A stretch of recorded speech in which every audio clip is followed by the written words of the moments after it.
back when TikTok blew up, well, its owner ByteDance, they spent $1 billion on Facebook ads. They basically bought their way through Facebook's distribution to become a monster. That's exactly what Shein and Temu are doing. So if you look at Facebook or Meta's previous earnings report, they're like, oh, we had really strong growth in China. I think 10% of their ad sales was from Temu. So Temu is spending hundreds of millions of dollars a quarter on Facebook. I don't even know if they're making money. It sounds like it's going to end badly if we're being honest about it. And if we apply the FTX model or the whoever bought ads for crypto during the Super Bowl 2 years ago, if we apply that model to 2024, I think Timo might be in trouble. All right, welcome to another episode of Not Investment Advice. We've got the NI boys here today, Jack Butcher, Bilal Zaidi Trung Phan. Boys, what's going on? Lots to talk about this week. We've got Super Bowl, all the memes. We've been following all the memes in the group chat. Oh, dude, it's just crazy ads. I love, man. I just Bowl love is your these Super Bowl events, in another man. way. Yeah. Did you guys both watch? Jack, did you throw a party? No. Just a family thing with chicken Where were wings. you, Bilal? I was at a local spot nearby. Same place I've been last 2 years. But yeah, the weird thing, the sound wasn't really on. So the Usher performance, I was a little disappointed because I was like, I need to be letting loose right now. You know what I mean? But I could still see Ludacris come out. That was the everyone cheered when Ludacris came out. He's still a legend, obviously. So I saw most of it and then finished the rest at home. Oh, you didn't finish. I would say I saw one of the funniest tweets ever, and we're all about the same age. So somebody wrote that the first few bars of with the Usher song is like it's like the signal sleeper agents to like wake up older millennials for the dance floor. Like, dude, when it goes din din din din, everyone knows. Like, yo, I actually on the way to school. So inside baseball for the listeners, we're recording a little bit early today, and so I just literally just dropped off my kid. And I actually let him listen to for the first time, and he was losing his mind.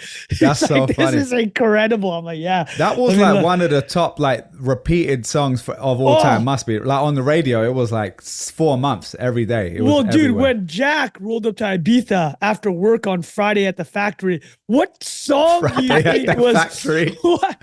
Jack leaves his factory. He's in Ibiza by 8 p.m. What song do you think is coming on when Jack's buying these $1.50 pints? Oh, yeah. Mate, a little Lineker's bar. You ever do that, Bilal? No, I haven't, but I know about it. I know it's Wait, what is that? Legendary. Is it Gary Lineker's place? Gary Lineker's, maybe his son, or I don't know, but legendary British footballer has a pub called Lineker's in Ibiza. He's San got a Antonio. pub in Ibiza? Oh, yeah. So everyone knows. Everyone from England knows to go to that spot. Yeah, it's a busy spot. And he's kind of a legend. He hosts Match of the Day, which is the football show that everyone watches on, end of the weekend vibes. But anyway, good times, boys. That was fun. So what do you boys reckon? I mean, Trung, you're probably more in the American football NFL expertise than we are. After Usher, boys. Yeah. I find it unwatchable as a sport in general. Fair enough. I get. We should talk about that because I think it's one of the most interesting things, right? Is like America is the largest media market in the world, which makes the Super Bowl, which is the largest event for the NFL, which is the largest media property in America, the most important thing, right? And just no one cares outside of America. It's mind-boggling if you think about it, right? It is like, so just by the numbers, I think they came out yesterday. This is the most watched Super Bowl ever, which isn't shocking, right? Every year. How much is that Taylor Swift? Let's be honest. There were a lot of people, little Swifties in the bar where I was. Let me throw you, Ashley. We're not just going to talk sports here. We're a lot of our listeners here from the media business angle. I mean, Nielsen, which does the ratings, they changed how they did the ratings for how many eyeballs there are in an event. They typically changed it last year, actually. So last year's jump... Community adjusted, was it? Yeah, it's community adjusted. Dude, honestly, it's basically that. Well, I'll tell you what they did, which you guys... Well, Bilal was involved in this, in the sense of like he was recounted. They weren't counting... when you go to a friend's house to watch the game, they weren't really counting those extra eyeballs. Or like at a bar out of home. They weren't that's a lot of That's quite a lot. That's like 1 times 20. Like sometimes people you got nailed a lot of it, people man. there. So the number in an absolute number, I think it went from like 101 to 116 in the jump. So like it jumped massively. So this year's jump wasn't as big, but it was the most viewed. And then if you look at the top 30 most viewed US events ever, 23 of them are Super Bowls. This one is number one now. The moon landing was the most ever. Moon Isn't landing that was crazy 150 even million. on the same level. Well, I'll tell you what's funny about the moon landing. I actually posted about it. Somebody brought up a great point. Is like, so the moon landing as a percentage of population was like 60% of the US population watched And it was like 4 channels or 2 channels. Or something. exactly. And then probably a lot just fewer like, TV, surely, right? exactly. True. Yeah. And just, but some commentators like, what were the other 40% of people doing? It's like, you're not going to watch the moon. What could you have possibly been doing where it was more important than watching somebody land on the moon? But last thing I'll say is probably. Yeah, probably working. That's true. Probably in the factory, but you know. Yeah. In the car factory. Yeah, you caught up on the moon landing after when you went to the bar. But the last thing I'll add is, so as a percentage of population, this is about 40%. Obviously, Taylor Swift thing is just massive, man. Like, that's the last thing I'll say. So I'll share it with you guys. Is like the rest of the world doesn't understand the sport. Obviously, like Eurovision is just as big apparently, and by numbers. Obviously, World Cup is also hilarious. That's it's hilarious, massive, right? Yeah. And then cricket, the largest cricket games obviously watched by over that's a billion, like a billion people. Yeah, India versus Pakistan.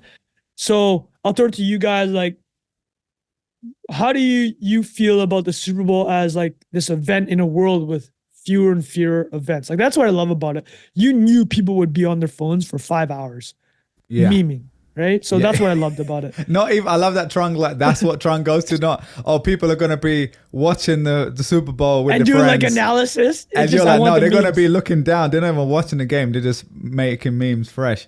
No, but I know what you're saying. It was like a massive, like the whole timeline was strictly meme. I didn't see regular tweets. It was incredible.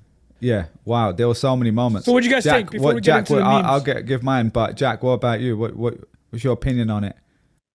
I don't know, really. I think the Usher thing is fascinating to me just because of the, like, making a decision about who should perform at that and who's going to capture the most interest. Is like huge respect to Usher's career, absolute incredible catalog of music. It's just mental, really, that like that's the that you heard the comment of stuck culture. It's like the US culture is like stuck in the 2000s, early 2000s, and one of the reasons I heard somebody try and justify that is like social media like fractured so much after that, and like the musicians that occupied the charts before then, it was like so much more of a shared, like, the Yeah song is a perfect example of it, right? It's just like took off everywhere, and that's not musicians like that aren't necessarily being created anymore because of the way media functions.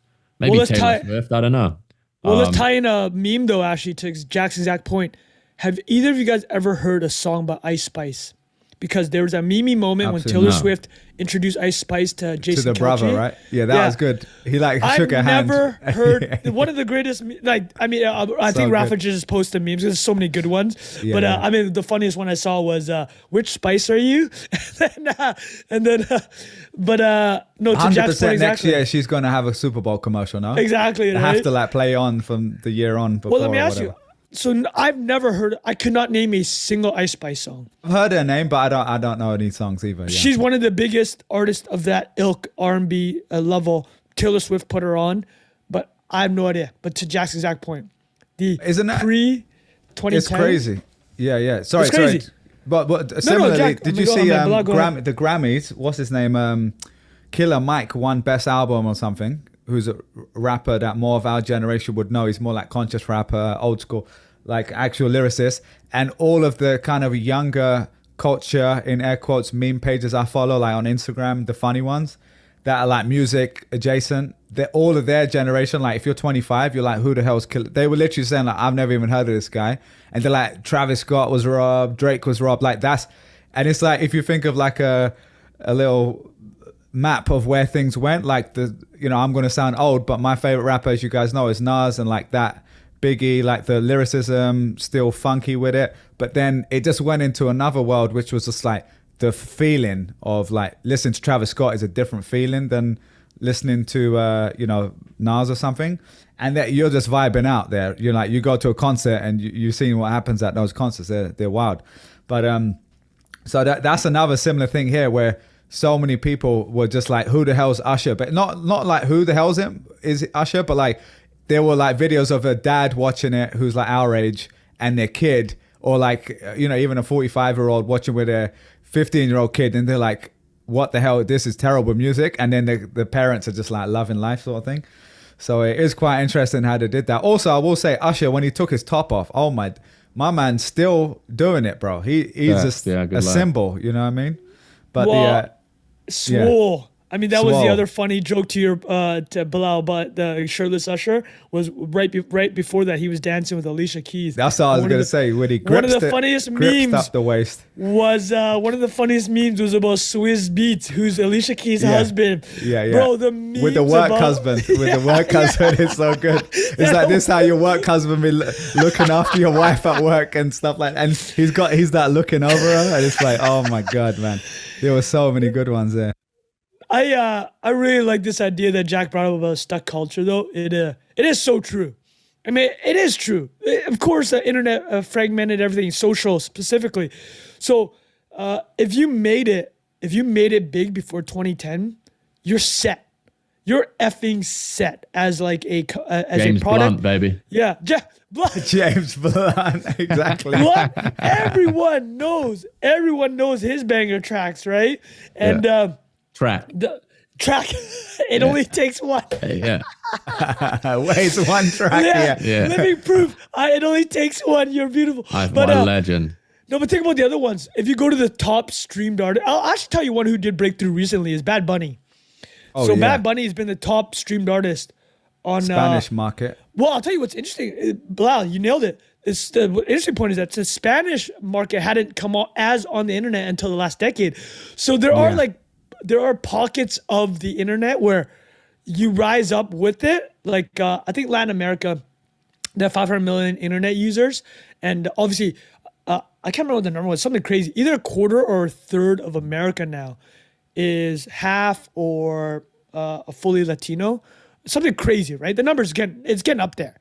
I love a little reggaeton, not going to lie. Like J Balvin, does he count as reggaeton as well? Well, I'm sure he's got some reggaeton tracks. I don't know what he's saying. I don't know any. My Spanish is literally like, I just about say, like, I almost said Hola. French there. That's how bad it was. I almost said thanks in French. But, and I've like been in Spanish countries for like probably 6 months, and my Spanish is very, very poor. You did Argentina, well, Portugal. Mexico, Mexico. I was there for 2 months, Argentina 3 months, and probably like overtime Spain and stuff. But and that's one, if I ever go back there for an extended period, I have to learn, man. Or just wait for the chip. Once the chip comes in. Hit that Duolingo, bro. Yeah, Duolingo. hit the chip. I tried that for a little bit, but yeah. Well, guys, so let's work through some of the list, though. We've hinted at some memes. Did any other memes stand out to you?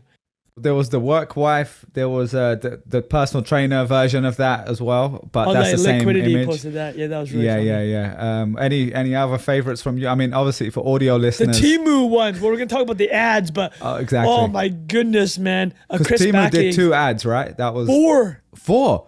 Oh, 4 damn! I thought they ads, did bro. 2.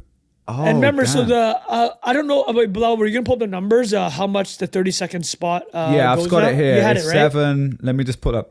So yeah, this year here. it was 7 million for a 30-second ad spot, and Bilal's going to run off the numbers. I mean, it's gone even higher than inflation. Like it's just the idea of there's just the only event now that everyone knows what we're going to look at. Yeah, can you see here? So this is in 2019, it was 4.5 million. Then it went up to 5.2 2020 in COVID year. You know what I mean? Yeah. And so wait, this was just before COVID though, no? I guess. I mean, if you go back even just 10 years ago, it exploded. Was 3. It was like 2 or 3 or something like that. Yeah, which exactly. is very interesting. We should definitely talk about it because I know, Jack, you worked in advertising. You would have probably worked on Super Bowl stuff, I'm assuming, right? At some point? Like Super Bowl ads? Pitched it, but never got to work on one, yeah. Oh, okay, cool. Yeah. Walk us through the logic of the Super Bowl. Like, is it something that would you just do anything at all costs to have won that for your own portfolio? Or like, what was your... Yeah, I think not anymore. It feels like maybe that stuff was way more quote unquote artful a while ago, as like, people would actually tune in to watch the ad. Like you go to parties and people would like quiet down during the ads to like watch something clever or funny or whatever else. And now I don't know if I'm getting old or I'm like out of the loop of what is funny, but they are like excruciatingly bad. I feel in like comparison. they're just trying to get attention more than it is like funny and stuff, right? Like I mean, Yeah, and they use like clever, celebrity, obviously, yeah.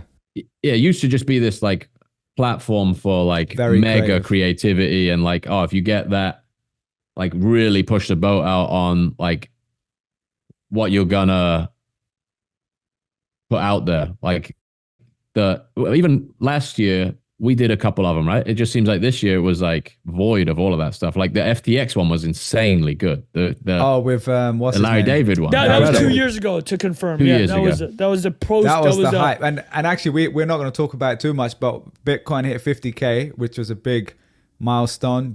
Trung's almost going to be sitting down / he's already is. He got tired. But that, and we were saying when we look for those bubble kind of indicators, like I don't think there was one crypto ad, right? I don't remember seeing any. Well, people were joking that the one crypto ad was a Jack Dorsey and sitting in there with Beyonce and that Jay-Z. was so good. Wearing the He's wearing a shirt. Satoshi shirt. Oh my God. And we talked about it when it happened, but he paid $297 million for title. And the running joke of that, one of the best memes was like, if you want to know how much it costs to hang out with Beyonce and Jay-Z, there we go. Beyonce and Jay-Z in the box, it's $300 million. Because there was that old question of would you have lunch with Jay-Z or 10 million or whatever it was, and some idiots were saying they would take the lunch. Well, maybe not idiots. We can argue that. I know. Well, Jack, you want to know?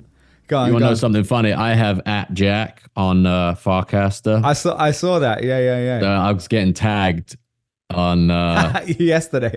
Sunday night, yeah. That's hysterical, dude. People were like, so good. Jack's tweeting from the Super Bowl, and it was my account on Farcaster.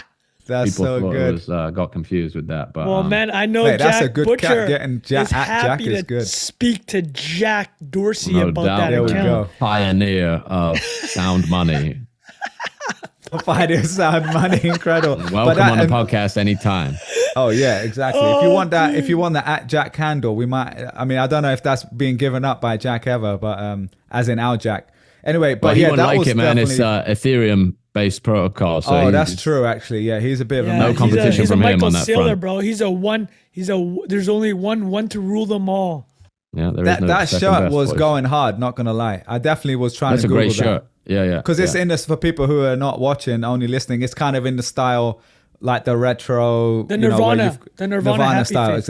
Exactly. So people have the band T-shirts and stuff. But this is what we're talking about. This was so great, man. We're all sitting there. It was watching. a cultural moment. Yeah, still. It's just that. Well, back to something Jack had mentioned earlier is like speaking of the cultural moment side, is like how do you pick these artists? That's what's gotten so interesting, right? Is like, well, I'll address the ads thing. Ads are way more benign now. I think people are still very scared of the blowback, which is what that's a great point. Yeah, which is what the hysterical thing is. We were texting about it in our group chat. The Kanye ad. So for people that don't know, Kanye paid $7 million for a 30-second ad. And it's on his cell phone. The details. He literally did it from his smartphone. It was zero production. It was so good. He basically says, "This is Ye.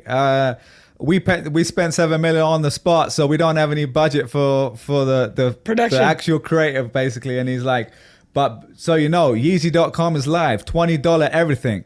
That's it." And he's like, "We got pods, we got shoes or whatever," and he's like, "And that's it. All right, out." And then he sold 20 million. Dude, you want to be so funny? He's been on fire on Instagram. And like it just stretched too long, and he forgot to mention the URL. Oh my God! Could you imagine like the people that we on his back the for that? state of this guy's life right now, like incredible. Listen, we've talked about it. There's clearly mental health issues here, so we're not going to make light of that. Having said that, they bought a 30-second spot for his website. So the reason why I brought that up to begin with is the whole point of like these ads are so benign now, and then Yeezy comes in and it stands out because it's on his cell phone. What's so funny about that? It's the selfie I didn't even know camera. I didn't even know that happened, boys. When was that? What point in the game was it on? I missed it. I didn't actually see that live. I had to Google after to see, did that actually happen? Or was it just him putting a video out and now the story is, it was on Super Bowl. Is that true? I mean, I think we get it was. confirmation? I think we can assume. I mean, I Googled it before, which obviously is not a lot. Dude, I kind of hope he didn't. I kind of hope that they would didn't be even submit an ad. Brilliant, right? Because he didn't pay the $7 million, but he's getting that amount. I'm pretty sure he did, but I did. Then I was looking at a list of the 58 commercials on like some random list, and I didn't see it on here, but. Bro, it may have been one of those last minute ones because I remember when $100 million. That's wild, right? Oh my God, and so, Trunk, to answer your original question around like our opinion on it, I didn't really say, but I've been here for over 10 years now, and when I first got here, I was like, I don't understand the rules, like I just didn't get it. But then over the years, I only watch one game pretty much a year, or like if there's a big game just before it, and like some of my friends are big fans, so I'll go to the bar, watch it with them or something. But and like this year, I didn't really have the headspace to really learn a lot about the different players and stuff. But it's always good just to know enough. Like my favorite one was the Seahawks versus Patriots, was it? Where they had the last minute, the last second, where the beast interception mode guy, at the line. Oh. Exactly, where they were like 3 yards away, and they just needed to give it to him. The pain, the look on the guys' faces. Oh my God. And that was so fun that year because he was hilarious. Like he's the you go and get got guy, right? He's the one who said that. And he's a funny dude. Anyway, so let's just say, were there any ads that did stand out? Because like we said, it's $7 million this year. I think that's the same as last year. But I guess the other question around the ads is more of a macro question, especially for Jack, because like when I was like selling digital ads for Google and YouTube, right? Once a week, gotta mention it. So we were going up against Super Bowl, and I'd say like 2010, the pitch was very much like, why are you spending money over there? You can spend it online and get a lot more reach for a lot less cost. And YouTube, for example, you get a Super Bowl audience every day if you literally just buy you can buy a homepage takeover. Yeah, and you can do it like back in the day. They used to do all this interactive, crazy one. So, and that would cost way less, right? Like that, I forgot how much it is now, but it's a fraction of the price.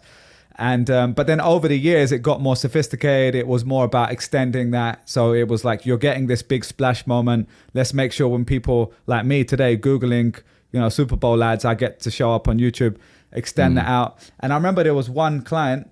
It's the CMO that I told you guys about, the Internet guy. The one who said, we don't believe in internet, we believe in internet. They spent $7 million on this ad for Super Bowl. And like when you literally Googled like the word of what the whole campaign was about, they weren't anywhere on organic search or paid. And it was like 1% of the cost was just to make the most of that traffic, and they didn't have it in order. So there was a lot of stuff like that used to happen. I'm just curious now though, because digital ads have actually become quite expensive compared to the way they were 10 years ago, this sort of stuff actually might make more sense again. So if you're a really big brand, paying $7 million for hundreds of millions of impressions is actually maybe not that bad an idea anymore. Yeah. And it's not just the number of impressions, it's just like the level of like scrutiny and the event around it, right? It's like the reaching. Oh yeah, sorry, we're talking about it right now. Yeah, exactly. Yeah. Well, it just shows like if Microsoft, Google, like in the past, Facebook, all the big digital platforms are spending money on Super Bowl ads, it kind of verifies like they see enough value in it and they own all the digital marketing side as well. So anyway, that's the interesting. Kanye thing is like a pretty great example of like the instant ROI on that stuff. Fascinating. Direct. Oh, that's ROI. that's a very to Jack's point, and we've talked about it on the show. I mean, obviously the difference between brand and direct response. That's literally direct response, right? Like that was a direct response calculation. Like the church that spent on 2 Jesus ads, how are they calculating the LTV CAC on that, right? Versus Kanye, he already calculated the LTV CAC, 20 mil against 7. Let's actually show that because we were gonna briefly touch on his thing here. Can you guys see the screen here? Yeah. So for people who are only listening, Kanye's been posting some absolutely crazy amount of stuff on Instagram, but he's basically, I love that he basically runs his whole business on iMessage. Do you know what I mean? It's like, it's hysterical. It's amazing. He'll be posting like screenshots of text from other people, but this one is just basically saying end of day report, Yeezy pods, 266,000 sold, Vulture Pant A, Vulture Pant B, conversion rate, which I will say 6.56% is a good conversion rate for, I mean, I don't look at it that often. Well, dude, anymore, can we actually pull up Bilal, will you pull up the ad? I think it's worth watching the ad. Yeah, it's just like so I'll pull that up. How raw it is. I mean, there's a lot of other raw stuff going on the IG page, but with this exactly. Well, let me put up while you guys, I think we just want to talk for 2 minutes on. Well, the other ones that stood out to me. Let's pull up the commercial though. Here it is. I'll tell you the ones that stood out to me. I think my favorite is probably the Dunkin' Donuts one with Ben Affleck. That was good. Dude, Ben Affleck, I love the star power. Jack Harlow, Ben Affleck, Matt Damon, Tom Brady. And J-Lo. Dude, and I love that it's for Dunkin' Donuts. Do you know how much Ben Affleck loves and it's a Boston thing, right? Dunkin', I'm wearing a Boston hat right now. I'm wearing a Boston Red Sox hat. They're obviously from Boston. Goodwill Hunting styles. They love Dunkin' Donuts. If you look at all these jokes about Ben Affleck looking haggard, look at how many times he's just holding a Dunkin' Donuts iced coffee. That's hilarious. Yeah. All right, I'm pulling up the Kanye video. It's only 30 seconds, so people can bear with us here if you've already seen it before. This Yay, and it's my commercial. And since we spent all the money on the commercial spot, we actually didn't spend any money on the actual commercial. But the idea is, I want you to go to Yeezy.com, YEEZY.com, and I'm gonna write it at the bottom of the screen. And I got some shoes. And the way he's looking across the screen, bro. That's it. That's it. Okay. Bro, that's it. You know what's hysterical? When Bilal was describing the ad, he's like, yeah, he mentioned shoes, pods, pants. And he didn't even catch it. I don't even know what pods are, bro. That's I'm so old. YEEZY, and that's it. That's about it. Dude, it looked like he was in the back of a city bus. Yeah. It looked like he was taking a bus. This guy was taking like a commercial city bus, and then he's running this ad. Unbelievable. What? But I mean, he's been on because he dropped the album too, and so there's been a whole because he basically goes quiet for a long time, right? Go on. I mean, just the first independent artist to hit #1 on Spotify. And listen, we're not agreeing with everything this guy's ever said. We're talking about definitely him not. a purely, definitely not. We're talking from a media and business standpoint. Yeah, unbelievable, man. Yeah.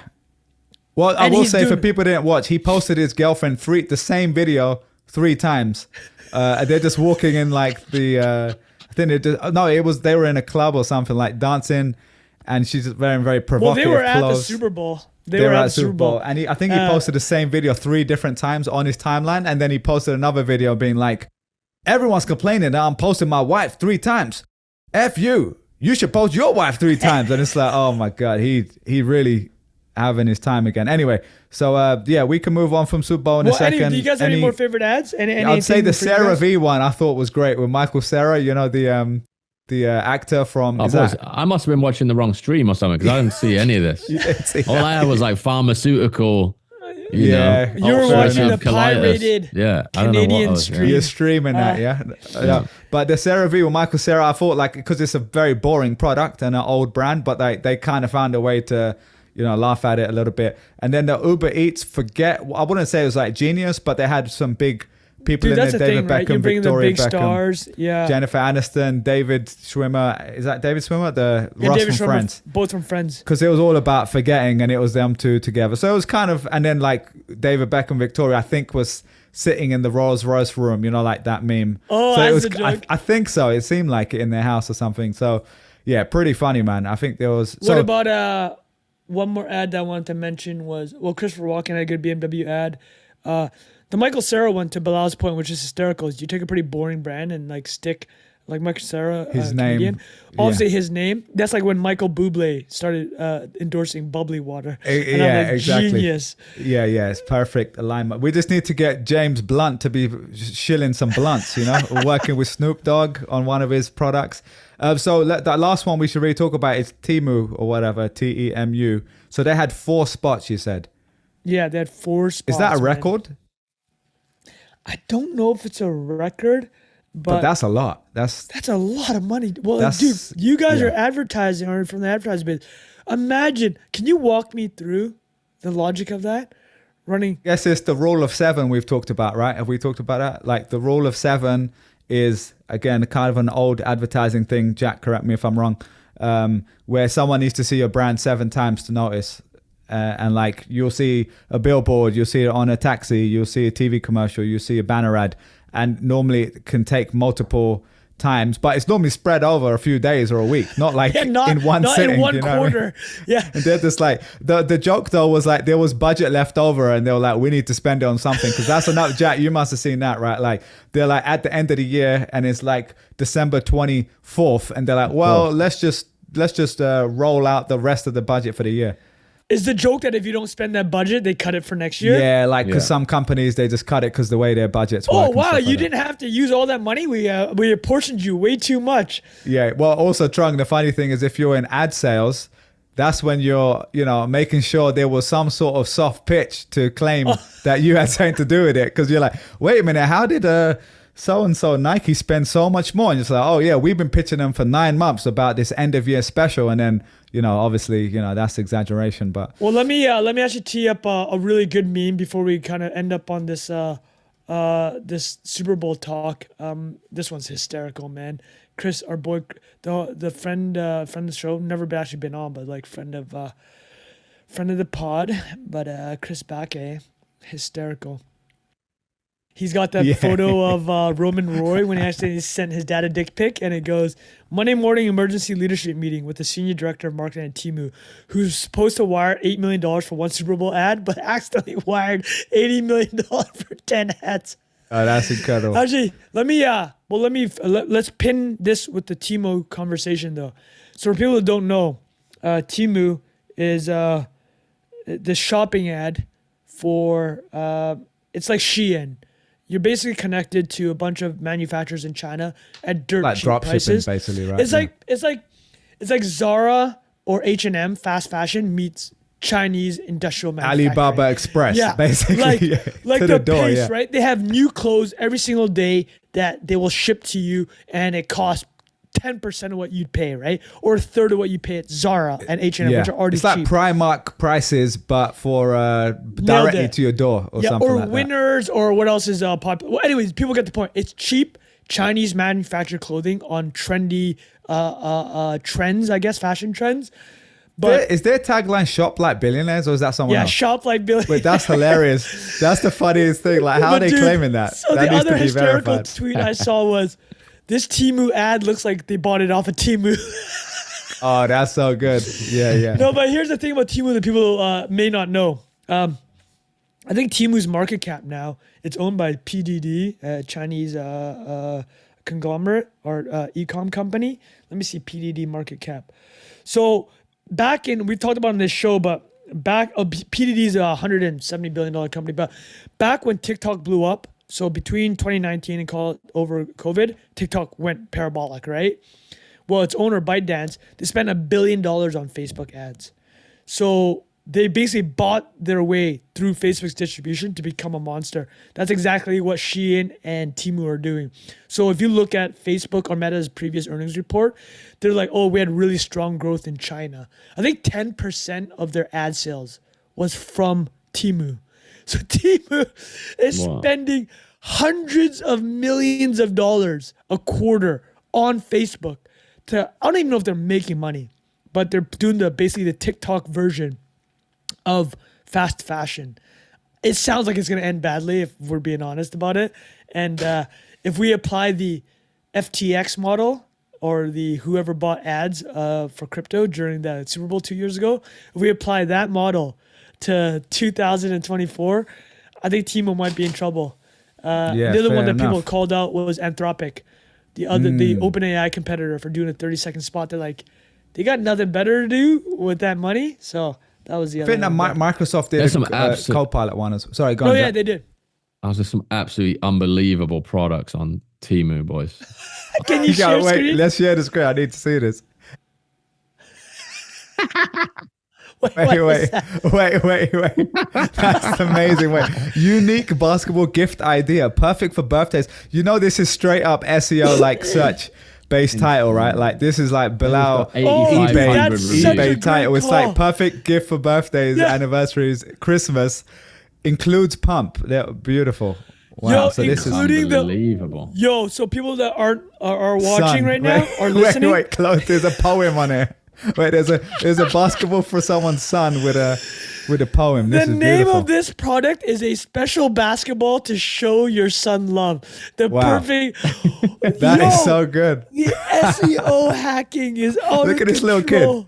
This reminds me of like the first. You remember the like first iteration of Facebook stuff where it was like, to my firefighter husband who lives in Philadelphia and has a bulldog, I love you, on a T-shirt or something. It was like directly a product of the targeting algorithm of like every filter in the targeting algorithm had been hit on the product itself. So people are like, this is magic. Incredible. Yeah. It's like that overlap of every single thing. Yeah. And I'm assuming without knowing, I'm assuming. Is that, bro? Yeah, wait, what is that? Sorry, that looks like it's selling a BBL, bro. What's going on? Jack is hovering over a product called One Piece Silicone Shaped Butt. Yeah. It looks like Kanye's Instagram right now, to be honest. He'd be posting some of this on there. Read the reviews. Yeah, I mean, absolutely wonderful. Looks good, and I love the added weight. Works as advertised. Wow. Yeah, man. 148 reviews.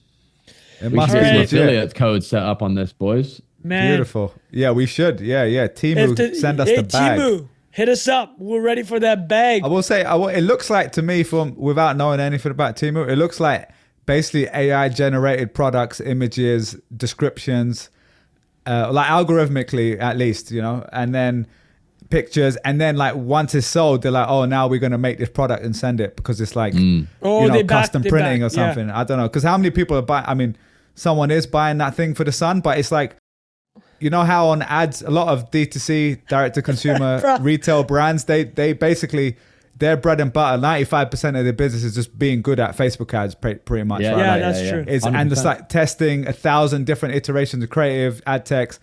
But this is like a next level. It's like, let's test the ads, but also the actual products at that level. I'm assuming it's like that, but that could be a fun breakdown in the future. But yeah, anything else on this, boys? Popeyes was in there. Skechers with a T, with Mr. T.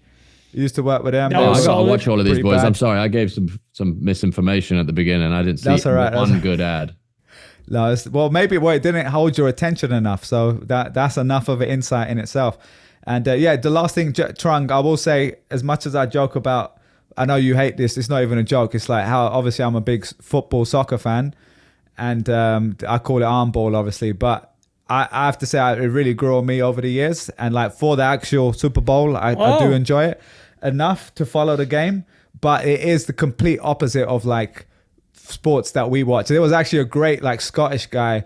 I saw a TikTok video where he's comparing it. He's like, how do you guys watch this bullshit? And then, I did an Irish accent there, but whatever. That wasn't bad. Yeah, that was a Belfast accent. But anyway, and he was just comparing it to, he was like, this is a whole play. You're showing a replay 10 times. It's like David Beckham passing the ball to Harry Kane, and then he gets hit by Virgil van Dijk. And that is a thing you're watching 12 times in 12 different angles. And it's like, and then you're showing Victoria Beckham in the stands every 2 minutes. Yeah. And it was quite a funny comparison, like with the UK references. Well, it's a continuous play versus stop and go, right? It's like the perfect it's perfect for like commercials and, sitting there having your wings. You know what I mean? I always lean into, I get the wings, get the chicken fingers, go enjoy it. Yeah. Assimilate, Bilal. Assimilate, yeah. All right, boys, let's move on, yeah? I wanted to do 2 minutes just to wrap up the Kanye thing. The fact that he's now selling $20 products, we've talked about on the pod before when we talked about Virgil, but it's kind of come the full arc from You Ain't Got to Answer Sway, if you guys remember that, where Sway on the radio was telling him, why don't you just do this yourself? He's like, no, I need the production chops of Adidas, of Louis Vuitton.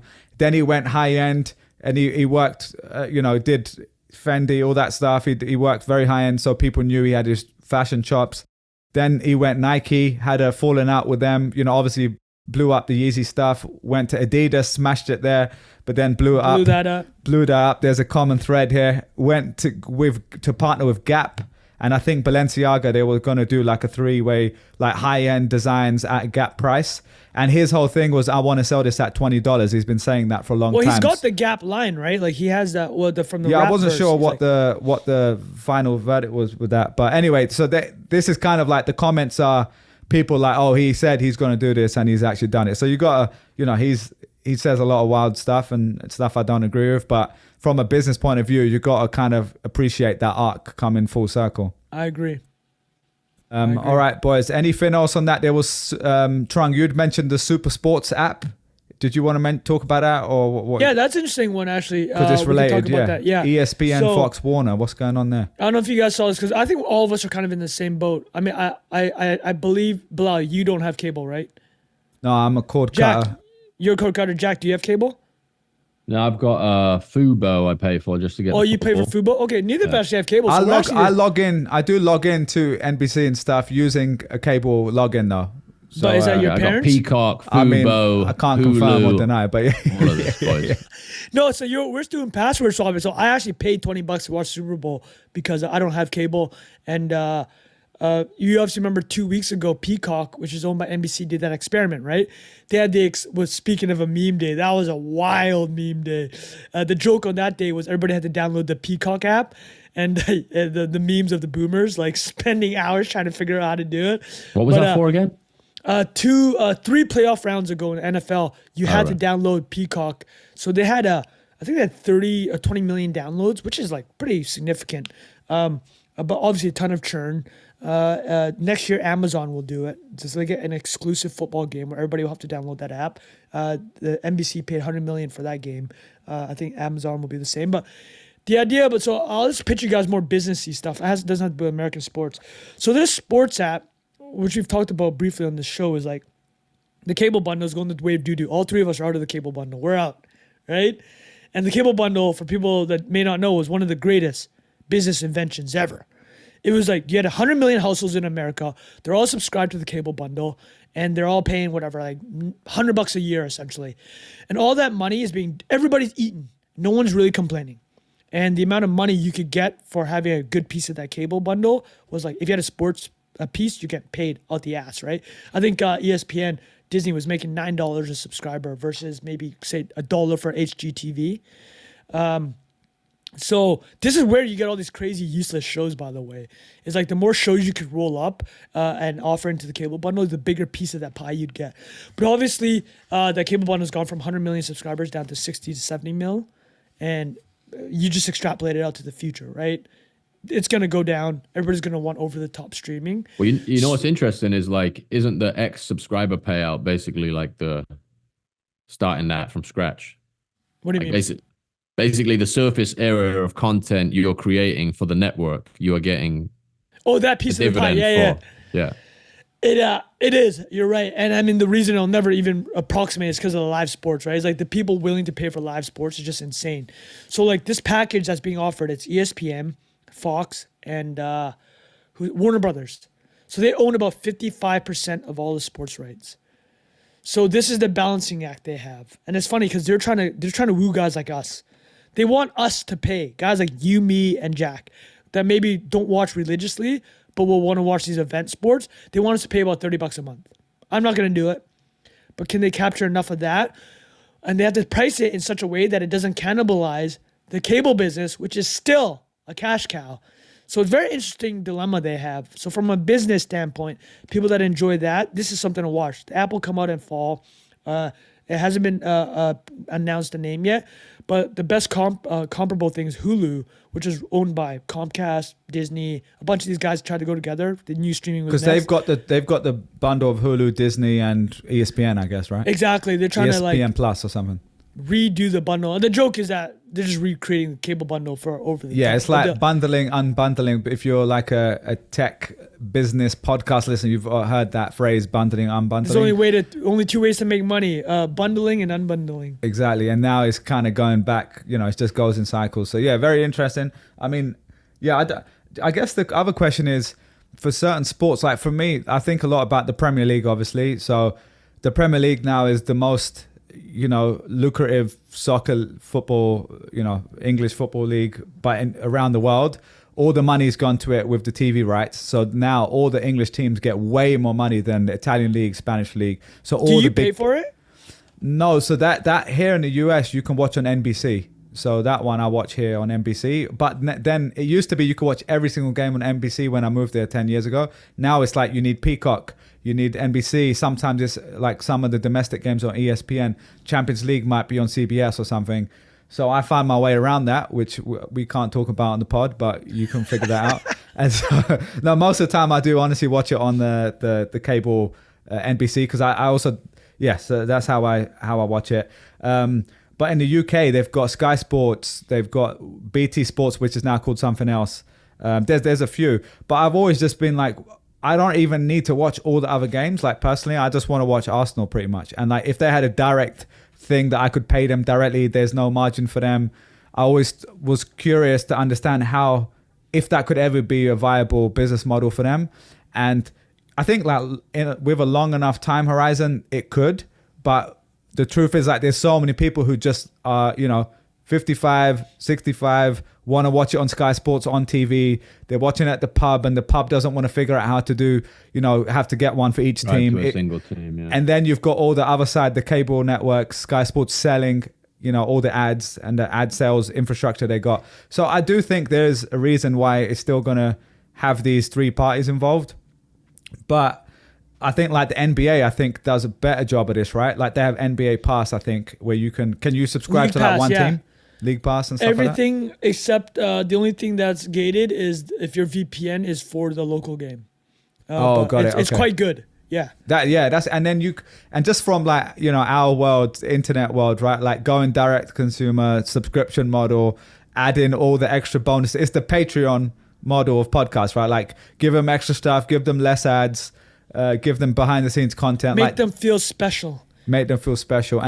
And I just feel like when I look at Arsenal, I mean, I've actually kind of pitched it to someone at Arsenal to ask, like, is there something you could ever do in a long enough time horizon? Why not? And I think I told you this, guys, before, not to name drop, but I had dinner once with the owner of the Boston Celtics, and we spoke about it as well. Like, why can't you guys just basically own this directly yourself? And that's the reason why. It's because there's so many parties involved, and you kind of need to. You don't want to cut everyone out because they do add value to a certain extent. So yeah, I don't know if that can ever work. What do you guys reckon? Do you think that would ever be a thing where you can just directly subscribe to your team and you get to see everything? Gonna take long. Like it feels like there's just so much stuff in the way. Yeah, I think Real Madrid has some channel on Fubo. Yeah. And I was just like the other day, Man it just United came on. had MUTV as well, and Chelsea actually, you're right. Yeah, and they just play old games and like if Just you're like- really It's it's UK like Gold kebab for shop football, TV yeah. basically. Kebab shop TV. It's like what I was saying for people in the UK. There's a TV channel, UK Gold, I think, where they just play old like Only Fools and Horses, Right. all the old TV shows, stuff like that. Yeah. You want to know what's a fascinating topic, and we should probably get an expert on. I don't know, we probably won't, but we should. Is how like the cable channel developed, like the way Jack said, it's like kebab shop TVs. Like the cable networks realized, like CNN, that at the end, like they started realizing that the only people that are watching their channels or the way it's watched is like CNBC is like, walking through an airport or at a bar behind the screen. So that's when they started adding all the chyrons and like the special graphics. They knew there's no audio and they knew that people are watching it passively. It actually developed over decades how like insane like these screens are now. Like the amount of information they're trying to drop in your face because they know you're walking from like gate to gate at the airport and you might catch something on the screen, right? It's a very interesting development to get into this kebab shop mode. All right. Well, Bilal, Should we? What other topic do we have on the menu? I know you let's got do. I know. So you guys, you tell me, Trung. Do you want to chat UMG and his CEO versus TikTok. I think that was from last week. There was also Barstool, DraftKings, which was kind of interesting. He's come back with that. Nvidia is now worth more than Amazon and Google. Like that's a new thing. That is mental. It's crazy. Well, here, let me. Thing, yeah. How about this? I'll throw a funny fun fact from our boy. I'm writing about it right now briefly, but so Masayoshi-san, who we've talked about here before, we talked last week about WeWork, right? So Masayoshi-san lost $14 billion on WeWork, and then people laugh about his ups and downs. So let me just run through his life for you guys. He's a very NIA character. So in the mid 90s, his company SoftBank, which started out in telecommunications and IT, he invested over $1 billion into hundreds of internet startups. One of those he did was Yahoo, got about 30% of Yahoo. At the peak of .com, he was the richest person in the world for 3 days. He's worth $78 billion. .com bubble bust. Is that in his bio? I was the richest man in the world for 3 days. He lost 99% of his wealth in 3 days. Oh, so he was ahead of but this guy has the biggest nuts in the world. I mean, that's the point of this, what I'm talking about. He then took obviously 20 mil, put into Alibaba. The greatest investment ever. He's made over the course of Alibaba $72 billion. So 20 mil to 72 bill. And then the last 5 years, everybody's been joking about Masayoshi-san because of SoftBank Vision Fund when he raised $100 billion for his fund. And lost 14 bill on WeWork, lost billions on Uber, Didi, which is the Chinese Uber. In 2019, speaking to Bilal's point about NVIDIA, he owned 5% of NVIDIA. It's about $3 billion. Made it all back in one trade. Sold it. Sold it, dude. Oh my God. That stake would be worth $100 billion now. But not done yet. ARM Holdings, which we did talk about. They do the chip designs. We talked about it when it went public about 6 months ago. He bought ARM for $32 billion in 2016. It went public at about $50 billion. SoftBank Vision Fund owned 90% of it. It's, I think, tripled in the last month. So his position in ARM is worth $130 billion now. He made $100 billion on ARM. So this guy, the roller coaster ride. No one has bigger nuts in the world than Masayoshi-san. That's all I'm saying. That was the entire point of this segment. Yeah, that was a good segment.